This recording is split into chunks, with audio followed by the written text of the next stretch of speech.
All right, welcome back, everybody. This is going to be part 25 of our Dark Souls 2 walkthrough. This is PG And here, CC. and we're just going to go ahead and head through this little area, and it is pretty much littered with weak enemies. I can't help but notice that you seem to have grown some like horns or something from the noggin.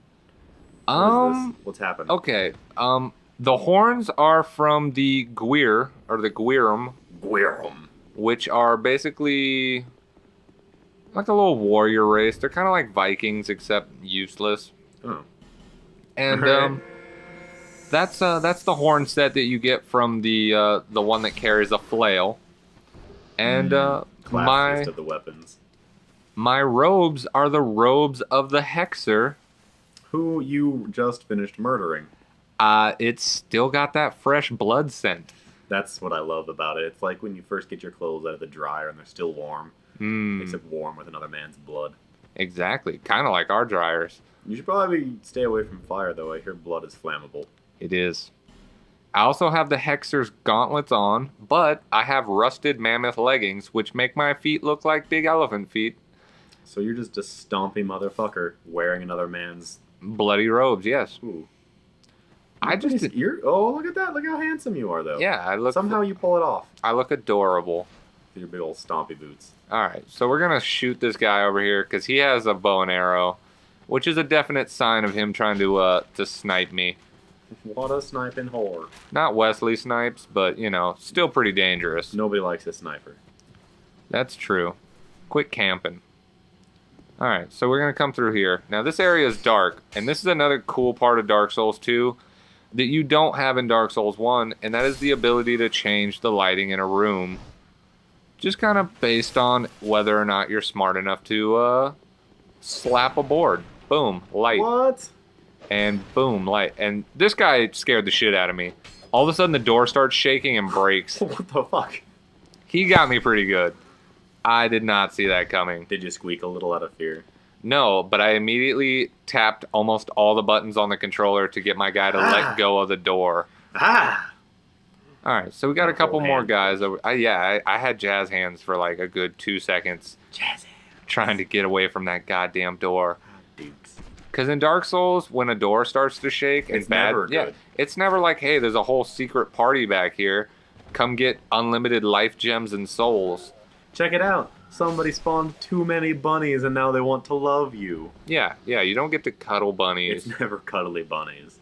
It's always something horrible, like a small forest fire. Oh. Oh, but it's a forest fire made of bunnies. And they're all hopping against your face to put themselves out, and you're just being burned to death. And you have to weigh the lives of the rabbits against your own life. That too much? It's too close to Easter for that, man. Aw. I've got bunnies on my mind. I'm trying to figure out how I can possibly justify getting a rabbit. Just because they're so warm and cuddly and soft and so I've had rabbits on you. If you looked at my Google search history, you would find just an obnoxious number of queries for rabbits. Nothing but fucking porn, rabbit, porn. There's actually it's more like porn, rabbit. The real trick is to actually start specifying the type of rabbit you want, because bunny is not something you just want to search for. And so the thought of all those little bunnies I've just had in my head the last while on fire jumping against my face is just too much, man. Too much? Too much. Just little fuzzy cotton balls of fiery fury. Oh god. So I decided to save myself the hassle, and I'm going to switch to the cat ring. And go ahead and fall off this cliff, all convenient like, because Who wants that fall damage? Yeah. No one. So I just took like no fall damage, and if I hadn't been wearing that ring, I would have took like a quarter of my health maybe. I kind of wish that could be a real thing. I would just go around jumping off of shit all the time. I think that's pretty much what those jump shoes are, like from all those commercials. Are there jump shoes? Moon shoes or whatever they're called. Moon boots? Yeah. Like the things you strap your shoes onto and they're springy. Yeah. Those are just a toy. Anti-gravity shoes, moon shoes, moon shoes. Are those back? I don't know. I've never seen someone jump off a building with moon shoes and get hurt, so maybe that means they're magic. Are moon shoes? I remember when I was little and maybe a little bit less fortunate, I went dumpster diving and I found a pair of those moon shoes. And they were fun for a good 90 minutes. And then one of the bands snapped, and my foot just went plummeting into the ground. And I sprained my ankle and cried. And ever since then, I've just not trusted anti-gravity anything. That's not a. That's so sad. Are those things back? Because that's kind of scary to me that there's a whole other generation of dumpster diving children with sprained ankles limping around. I want to say yes, but probably no. In a previous video, I was asked why some people have summon signs that are really small. Mm-hmm. And it's because there's two different types of summons now. Okay. There's the usual summon, which is going to be either a white or gold sign based on if he's a sunbro or not. And it's a full-size sign, and it says that, you're summoning a phantom. And I just summoned a shade to show you what a shade is. A shade is the small sign, and they pretty much go home after they beat like one or two enemies. Okay. So it's just a really weak version of a summon. I don't understand the purpose behind the whole shade, but I don't know. It's not horrible. I summoned him just to kind of show you. I mean, he's still a person. Summon cost? No. You just kind of do. Okay, well then I don't know. You can just summon people endlessly, really. I think it'd be interesting if it cost souls to summon. If it took a couple of souls, maybe equal to the person's level to summon them, unless it was a shade and maybe it's the best. By the way, that is a big fucking scary thing you're attacking there. I don't know what they're called. I completely forgot their names, but they're pretty cool. Their weapon is not as useful as they make it look. It would be a great I've seen it weapon. used. I actually have never gotten their weapon.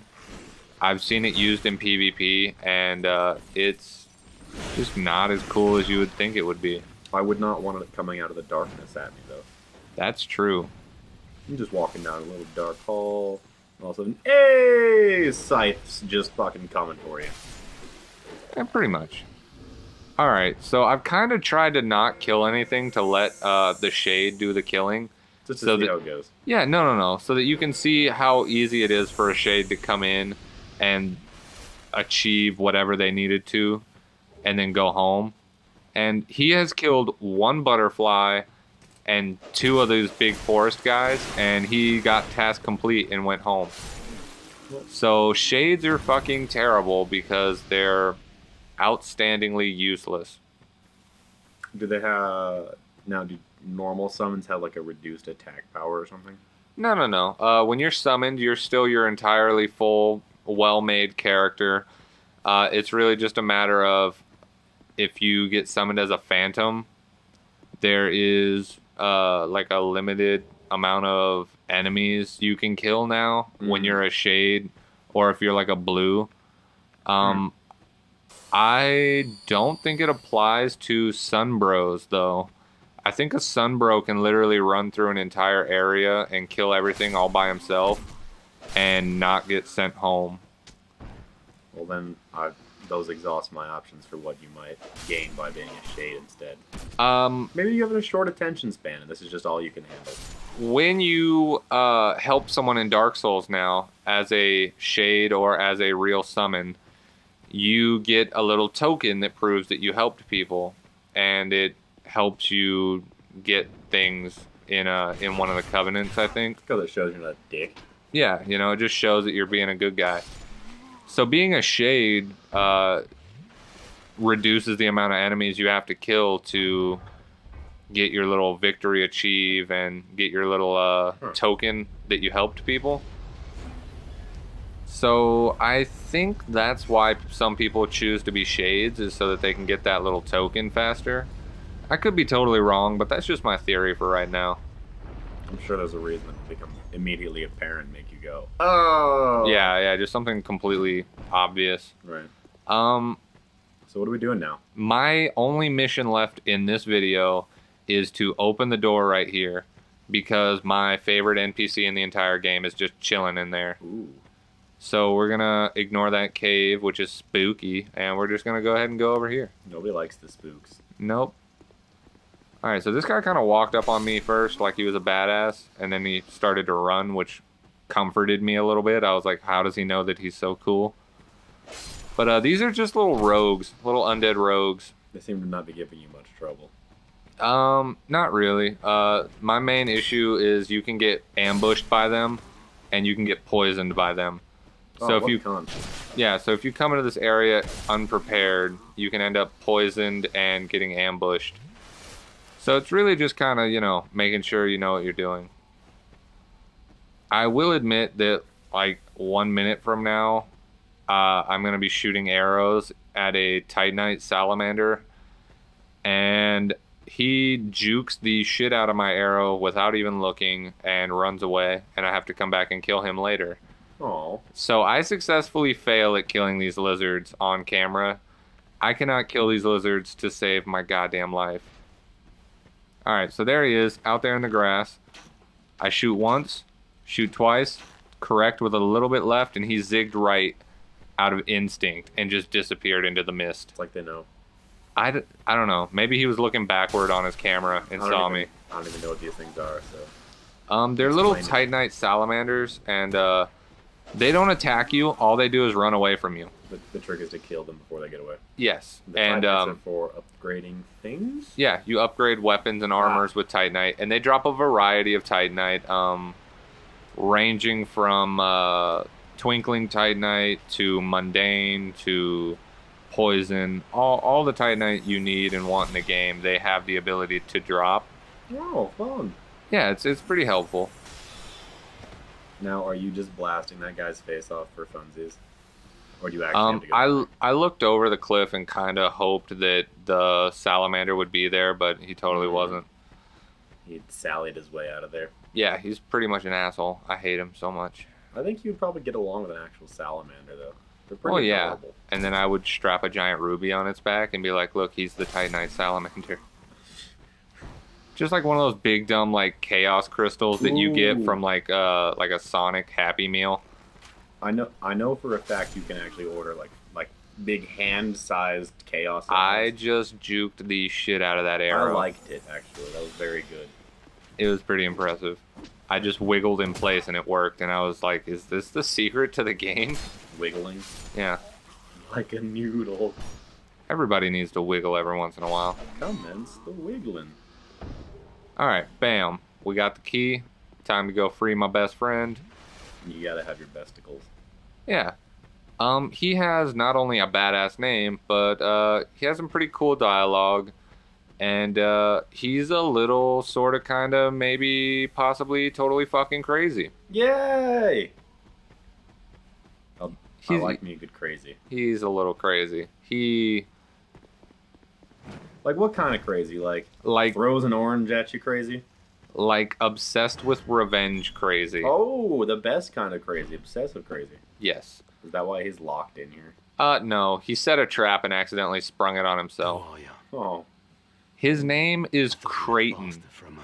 That's a badass name. I feel like if you had a salamander, you might name it Creighton. I would name a salamander Creighton. I would also name a bunny Creighton.